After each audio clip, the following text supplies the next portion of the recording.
Even on the Earth, with its higher erosion rates, over 100 ancient impact sites have been discovered. It is certainly plausible that one of these resulted in a series of cataclysmic events leading to the Great Deluge. As a specific cause of the flooding and the violent earthly upheavals, the meteor theory ranks among the most plausible. To explore this subject further, we turn to the retired director of one of the Defense Department's major research and development laboratories, Dr. Walter Brown.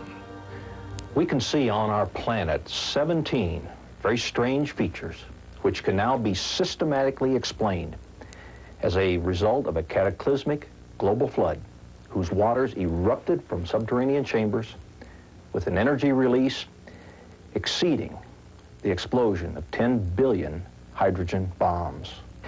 This explanation shows us just how rapidly major mountains formed. It explains the coal and oil deposits, the rapid continental drift, why on the ocean floor there are huge trenches and hundreds of canyons and volcanoes. It explains the formation of the layered strata and most of the fossils, the frozen mammoths, the so-called ice ages, and major land canyons, especially the Grand Canyon. The pre-flood Earth probably had only one very large supercontinent covered with lush vegetation. There were seas and major rivers.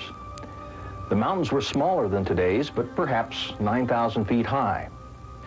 According to the hydroplate theory, the pre-flood Earth had a lot of subterranean water, about half of what is now in our oceans. This water was contained in interconnected chambers, forming a thin spherical shell about half a mile thick, perhaps 10 miles below the Earth's surface. Increasing pressure in the subterranean water stretched the crust just as a balloon stretches when the pressure inside increases. Failure in the crust began with a microscopic crack which grew in both directions at about 3 miles per second. The crack, following the path of least resistance, encircled the globe in about 2 hours. As the crack raced around the Earth, the overlying rock crust opened up like a rip in a tightly stretched cloth. The subterranean water was under extreme pressure because of the weight of the 10 miles of rock pressing down on it. So the water exploded violently out of the rupture. All along this globe-encircling rupture, fountains of water jetted supersonically almost 20 miles into the atmosphere. The spray from this enormous fountain produced torrential rains, such as the Earth has never experienced before or after. The Bible states that all the fountains of the great deep burst open on one day. And it describes these events about 5,000 years ago, which we can now tie together scientifically.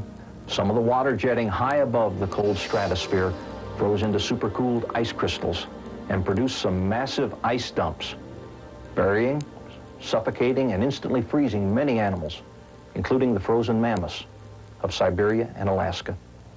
The high-pressure fountains eroded the rock on both sides of the crack, producing huge volumes of sediments that settled out of this muddy water all over the Earth. These sediments trapped and buried plants and animals, forming the fossil record. This erosion widened the rupture. Eventually, the width was so great that the compressed rock beneath the subterranean chamber sprung upward, giving birth to the mid-oceanic ridge that wraps around the Earth like the seam of a baseball.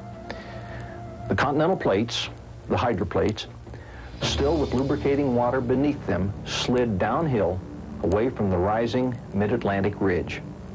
After the massive, slowly accelerating continental plates reached speeds of about 45 miles per hour, they ran into resistances, compressed, and buckled.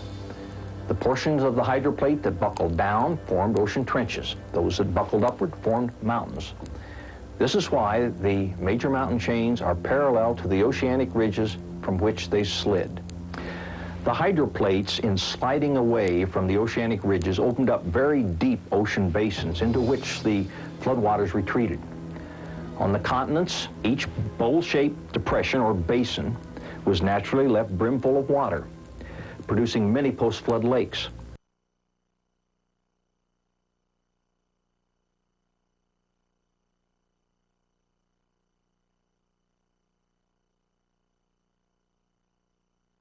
Anyone traveling to Turkey to search for the Ark is putting their personal safety at considerable risk. To understand this part of the world is to understand a very complex political situation, which is composed of many regional population groups. This part of Turkey used to be known as Armenia. In the beginning of the communist era in Russia, over 200,000 Armenians were wiped out by the Bolshevik regime. The present situation in this area is still very volatile. Two sides of the mountain face hostile neighbors, Iraq and Iran. And even the lower elevations of the mountain are occupied by terrorist groups of one type or another. Plus, Kurdish terrorists have been known to give expeditioneers a great deal of trouble, robbing them and threatening them with death. In 1959, we were flying jet fighters over Mount Ararat at around 350 knots at about 3,000 feet over the terrain when we spotted what was said to be Noah's Ark. I didn't think of it as Noah's Ark at the time. I wasn't aware of the biblical story placing Noah's Ark at Mount Ararat. It appeared to be a barge-like structure, or a large boxcar type design, and it appeared to be sticking out of a mountain in a kind of a horseshoe depression, and it definitely appeared to be man-made. During the terms of 4 U.S. presidents, from Nixon to Reagan, I always flew aboard Air Force One as a UPI White House photojournalist covering the activities of the president. On this particular occasion, I was flying aboard with then President Jimmy Carter. We were en route from Poland to Tehran, Iran, to attend a New Year's Day celebration given by the Shah.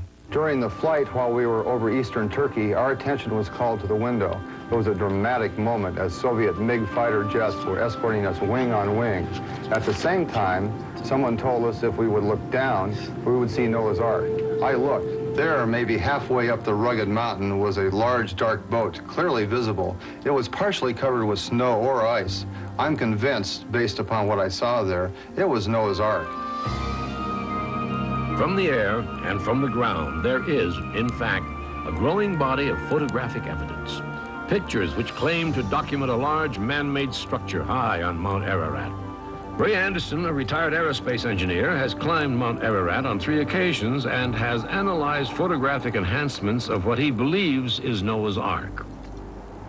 A couple of years ago, I found one slide that had a very interesting object up in the upper right-hand corner.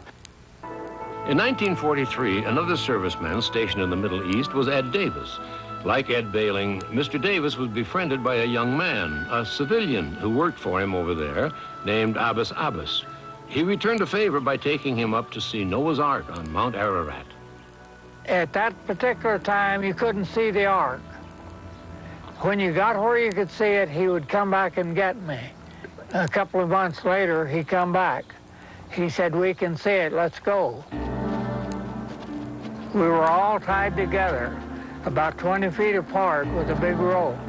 I was never as cold, as wet, as hungry and tired in my life as I was when I got up there.